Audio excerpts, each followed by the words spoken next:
I'm Liz Faublas, and this is Currents. How to respond to the HHS mandate. An expert weighs the options.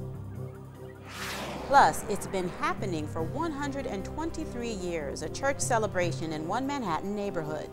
Grew up here, went to school here, was a parishioner here, lived here, played baseball here, and I remember this feast as a little boy. I have wonderful memories. And Russian Orthodox Christians find a home in Rome.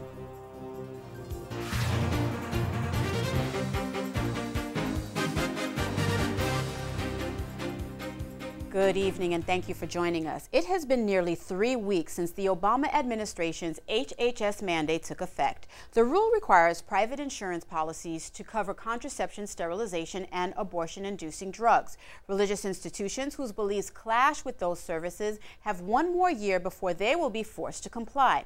In the meantime, we are likely to hear about more negotiations and lawsuits challenging this mandate. At this time, we reasonably shift our focus on the HHS mandate from what if to what now.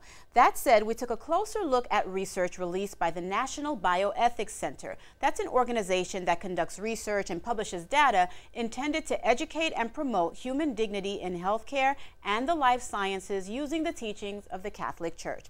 In his latest report, John Haas, president of National Catholic Bioethics Center, outlines 4 possible responses to the HHS mandate.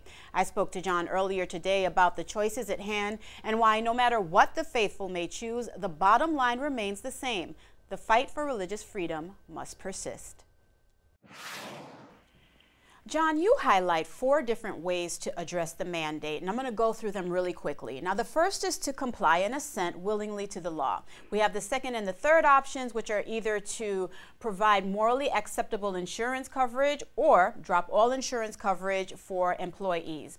Now, the fourth option is for employers to comply temporarily and under protest while using every legal means of recourse against unjust laws. Now, I want to talk to you about this last one because it seems right now, since the rule is actually in effect, that maybe it's the one most people will be choosing as a more feasible option. But what are the downsides? Well, the downside is that we may not be able to have this mandate revoked and withdrawn because it may be perceived that we're willing to comply with it, and that therefore the edge of the protest perhaps has been taken off. I think that's the biggest downside. This is why we say there must be active protest and continued efforts to have the mandate repealed, even as one would temporarily comply under protest. And for you, that's actually the bottom line, these active protests and an effort to make sure that this law is withdrawn. But you do offer these other options, and you do have the pros and the cons there, mostly cons. As a matter of fact, for the second and the third, you say that the financial harm is the most challenging for those 2 options. What kind of harm are we talking about? Can you quantify that? Well, it can be quite substantial. I mean, there could be a company which would refuse to comply and then be fined by the government, and an employer with just 15 employees could wind up being fined $500,000 a year. And this could be enough to drive them out of business, and therefore their employees would lose their job and lose all health coverage. So the concern that drove us to this temporary compliance was concern for the employees and the risk that they might lose all their health coverage and find themselves even in life-threatening situations. John, what are your opinions on the exemptions and the grandfathered clauses as well? Are these just temporary fixes that are just going to go away soon, and then the companies are just going to have to comply anyway after a year? Well, they're not even temporary fixes. I mean, all non-exempt companies should be complying right now, so there are really no exceptions whatsoever. Mm-hmm. They have allowed exemptions for so-called, for a while, for the safe harbor, for a year, for religious employers that have objections, but they define a religious employer so narrowly that it doesn't apply to the Catholic Church. It basically would apply to a congregational type of Christian polity where each congregation is independent and exists for itself, because they've said that in order for an institution to be exempt, they have to have no other end than the inculcation of their religious values, that they employ only persons who share their religious beliefs, and that they only serve persons who share their religious beliefs. Well, that would wipe out Catholic charities and Catholic hospitals and Catholic universities, and just doesn't even correspond to the reality of what the Catholic Church is and does by the command of Jesus. Right. You know what, John? I want to take a look at some other perspectives and get your opinions on this. I read an op-ed in the Huffington Post earlier. I want your opinion on the observation. She says Christians seem to have completely forgotten the essential teaching of Jesus. Even worse, they seem to have forgotten what it really means to be persecuted, which is beatings, stonings, imprisonment. She goes on to describe so many different biblical type of persecution. And then there was an article in the Washington Post reporting that more than 250 Pakistani Hindus have arrived in India over the past 2 weeks, and they're talking about religious persecutions, and they claim incidents of kidnapping, looting, and forced religious conversion. What do you make of the suggestion that we're overreaching by calling what we're going through here in the U.S. religious persecution?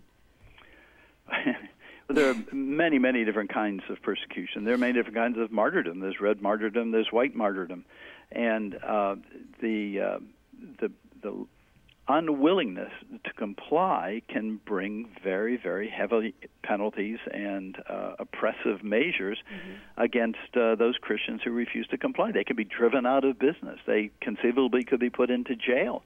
These aren't minimal kinds of concerns.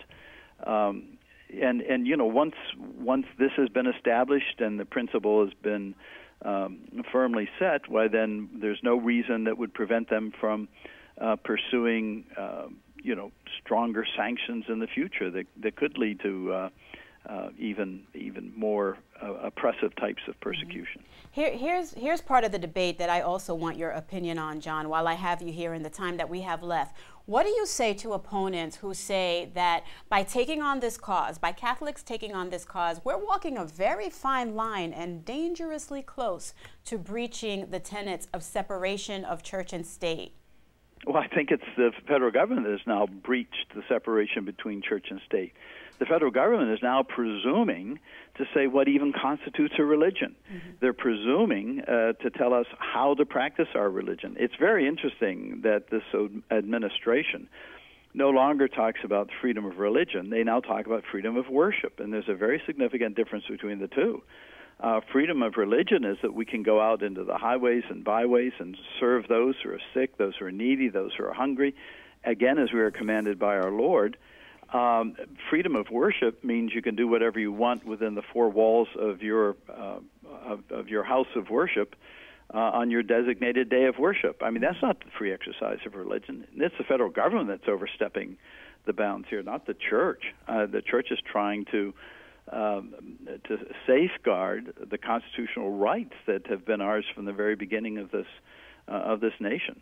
All right, John, thank you. There are so many layers to this argument, and I really do appreciate your being here to offer your perspective. Thank you so much for joining us. Sure, I was glad to be with you, and you might have people Google the National Catholic Bioethics Center to read our full statement on this. Absolutely. Thank you so much.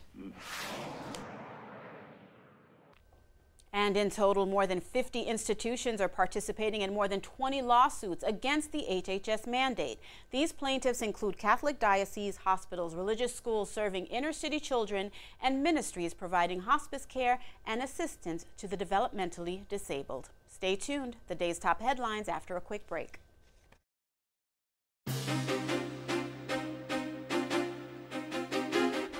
Welcome back to Currents. I'm Liz Faublas. On Sunday, for the first time since Mitt Romney became a candidate for president, his aides invited members of the news media to accompany him to church services near his lake house in Wolfboro, New Hampshire. The presumptive Republican presidential nominee was accompanied by his 6 grandchildren and his wife, Ann Romney. Romney's advisors reasoned that his religious devotion, as well as his leadership within the church, convey qualities that voters will warm up to and outweigh any uncertainty among those who are unfamiliar with or suspicious of Mormonism, and that's according to the New York Times. Over in Washington, the First family also attending weekly services. President Obama, First Lady Michelle, and their 2 daughters, Sasha and Malaya, attended Mass at St. John's Episcopal Church in the nation's capital. And in other political news, Paul Ryan is urging Catholics to act before religious freedoms erode. At a conference on Friday, which was organized by the fundraising group Catholics2012.org, Ryan stated that people of all faiths, especially Catholics, have to, quote, stand up and speak for our rights. He also added that, and if we do, we will rekindle civil society. In his speech, he called the federal contraception mandate an assault on our religious liberties. And the head of the U.S. Bishops' Committee on Ecumenical and Interreligious Affairs has sent a message to the Muslim community in the U.S. to mark the end of Ramadan. In his message, Baltimore Auxiliary Bishop Dennis Madden told Muslims that, quote, we move forward together standing shoulder to shoulder in loving service and fidelity to God. Ramadan, the Muslim holy month of prayer and fasting, concluded last Saturday evening. To Pennsylvania now, where a school board says it will continue to pray at meetings despite the objection of non-believers. Reporter Al Ganoza has that story.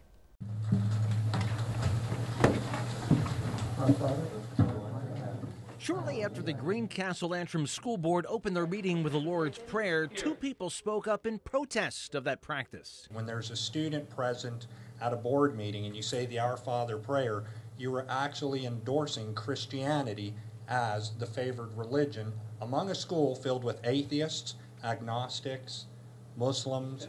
Representatives from PA Non-Believers and American Atheists Incorporated say the Third Circuit Court of Appeals, which covers Pennsylvania, ruled last year that prayer is not permitted at school board meetings. The groups are sending letters to the districts telling them to stop doing that. It's a clear constitutional violation. And if they don't, then they're likely to face legal action, and they're going to lose because it's not a gray area anymore. One of the township officials later brought up the issue in a roundabout way during his presentation. By the way, we prayed before we pass this resolution the other night, and we will continue to do that here in the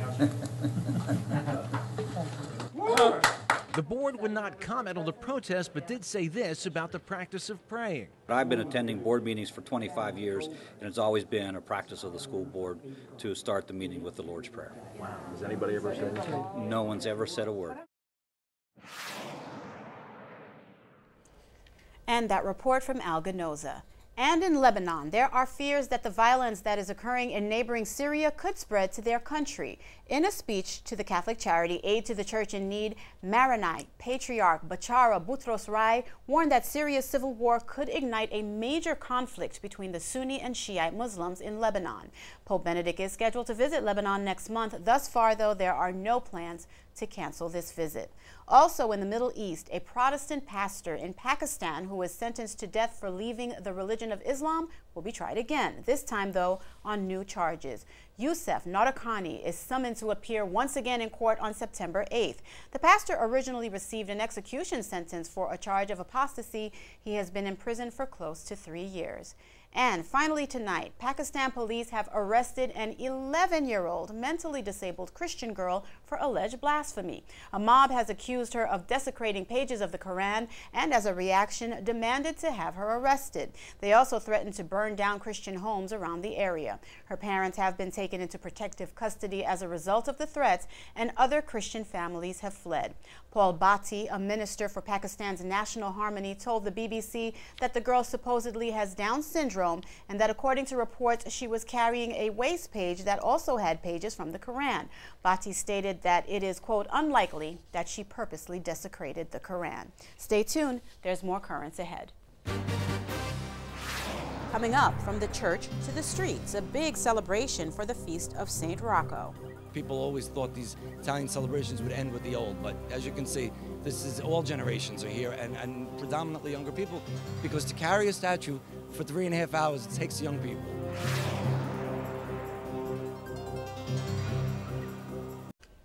Welcome back. On any given weekend during the summertime months, you're bound to see street festivals around New York City, gatherings that are as much a part of the season as the warm temperatures and bright skies. It's also a time of year when the church brings its celebrations to the streets. Last month, it was the Feast of the Giglio and Our Lady of Mount Carmel. This past weekend, it was another celebration for a saint. For 123 years, people have been coming in droves to the annual Feast of St. Rocco in the Manhattan neighborhood between the Brooklyn and Manhattan bridges. And many who attend say they've experienced miracles through this saint's intercession. We learned more at the celebration on Sunday.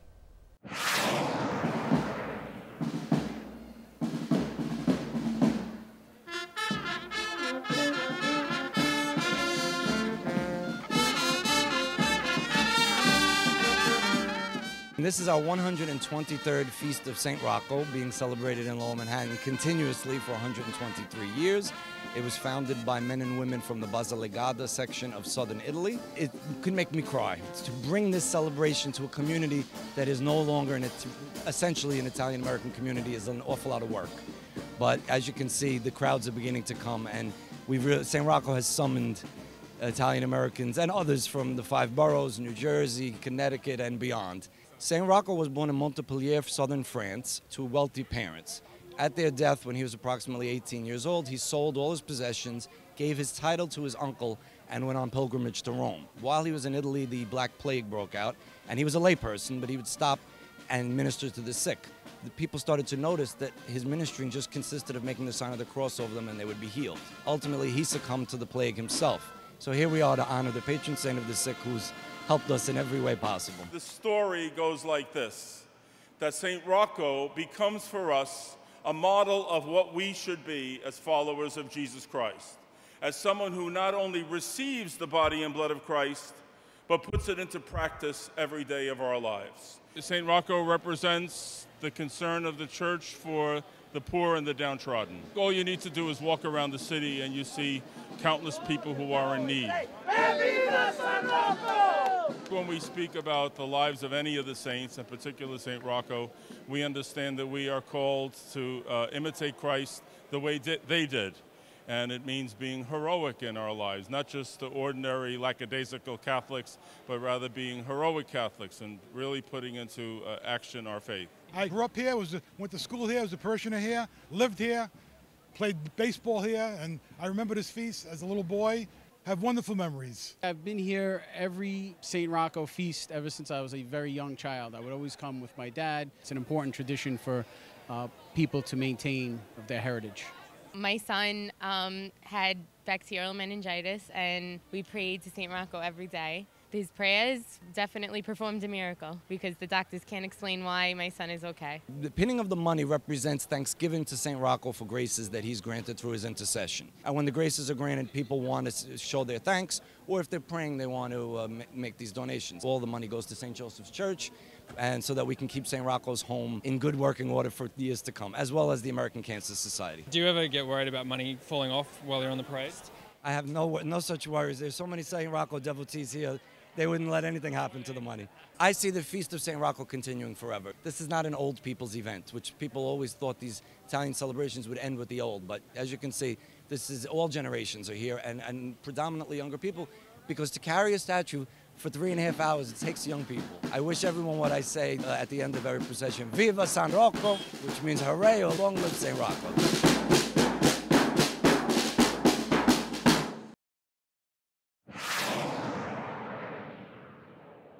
Stay tuned, there's more currents ahead. When we return, in the Eternal City, Russian Orthodox Christians have a place to call home.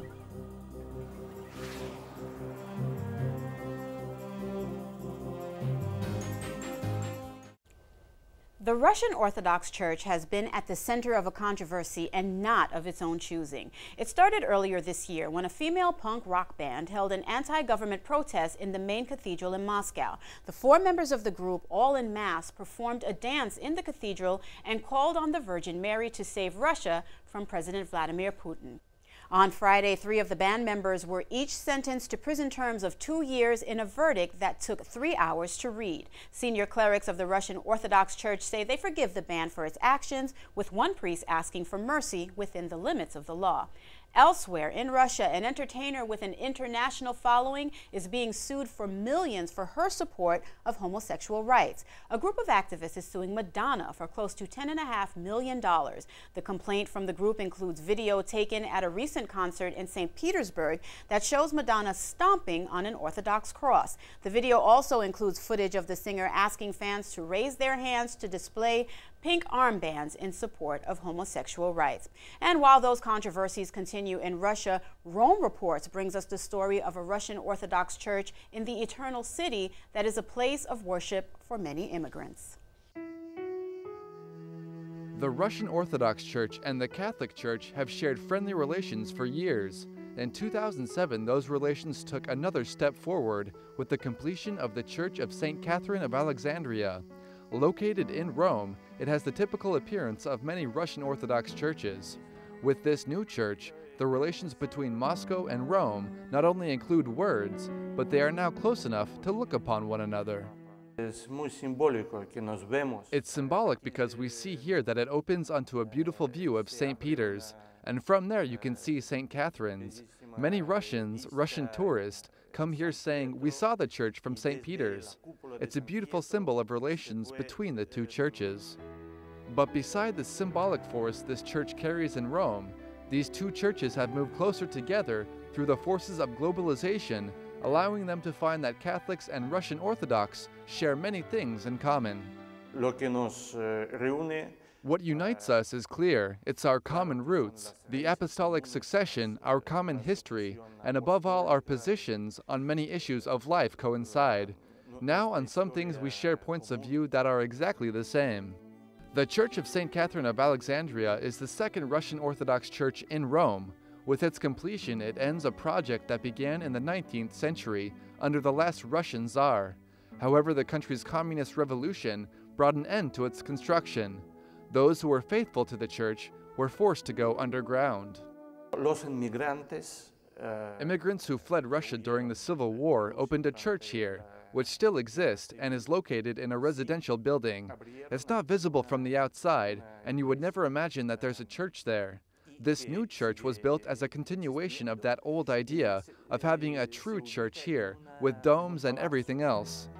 In this new church, many of the faithful who come here arrive from countries that were part of the former Soviet Union.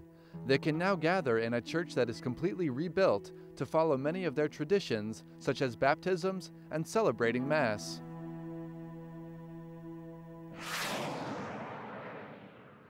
And that is all for tonight. Be sure to visit us online at currentsny.net. You can also email us at our new address, currentsny@desalesmedia.org. For all of us here at Currents, I'm Liz Faubles. We leave you tonight with more from Sunday's Feast of St. Rocco at St. Joseph Church in Manhattan. Thank you for watching and have a good night.